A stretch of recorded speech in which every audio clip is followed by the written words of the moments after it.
Can you put a socket in this solid wall? But please don't make any damage. Don't worry, love. I'll try my best, but never say never. Because there was already accessories in the hallway, we've got the laser level out to make sure it's going to be exactly the same level. Why don't you just measure off the floor? Because who can trust the floor these days? We had the cables the other side, which we need to drill through, but we're going to try and not hit this radiator pipe in the wall. I mean, it does happen, but hopefully we got our measurements bang on, and it doesn't happen today. We got the stencil out to mark the back box. As we wanted to drill through centre of the back box, we had to drill a brand new 20mm hole in the back of it. Time to drill through. That's not a solid wall though. Yeah, grey dust comes out of plasterboard, and I use a great big hammer SDS to drill through plasterboard. Used the pilot drill and then opened it up with a 20mm bit and drilled all the way through. And look at that, bang on the money of where we wanted to be. As we've got to be double careful trying to not make any damage, we're going to use this multi-tool blade and the multi-tool to cut out the first little bit of plaster. Slow and steady always wins the race. I always like to stitch drill it because it just breaks it up that little bit easier. I mean, it's not completely solid, but it's definitely not plasterboard.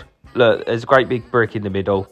Time to get the back box in, and it was such a snug fit that we had to hammer it in. And let me tell you, once we hammered this in, it definitely weren't coming back out. It was that tight, it didn't even need a fixing, but we put one in anyway. And then the other side, we put a little bit of trunking in just to hide the cables and make it nice and neat. And just like magic, the cables were there. Just because there's two cables there doesn't make it a ring. It's actually part of a radial circuit, so it's just in and out. We got the cables in with a 20mm open grommet as well. I know, I've seen the comments, and you lot saying no grommet. What's that then? Have a day off. Do you really think I'd put a metal back box in with no grommet? You're having a laugh. Maybe on a Friday though. Second fix the socket, you guessed it, live neutral earth, and then we can screw it up to the wall, get the Gary Neville out, and make sure it's level. You said no damage. What about that chip? Yeah, well, can't see it from here, can I?